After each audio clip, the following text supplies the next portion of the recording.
It almost takes your breath away. Daisy went to Shenzhen.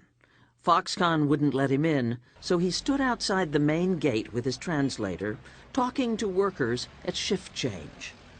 In my first 2 hours of my first day at that gate, I met workers who were 14 years old. I met workers who were 13 years old. I met workers who were 12. Do you really think Apple doesn't know?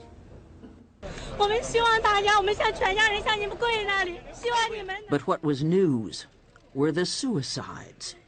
Well, while I was there in May and June of 2010. That's really at the peak of when the suicides were happening, with kind of terrible regularity, where week after week workers would go up onto the roofs of these buildings and throw themselves off the buildings.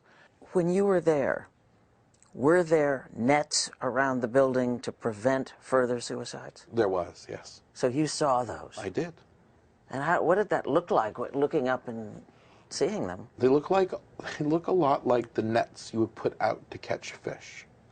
From the spike of suicides at Foxconn, we began to question maybe the harsh management methods drive the workers to commit suicide. Debbie Chan is a project manager for SACOM, Students and Scholars Against Corporate Misbehavior, a labor watchdog group based in Hong Kong.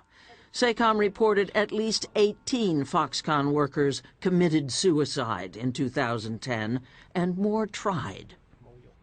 We began to interview the workers, and then many of them told us they have work pressure. If they made some mistake, they would be punished. Foxconn responded that the suicide rate at its plants in China was actually lower than the national average.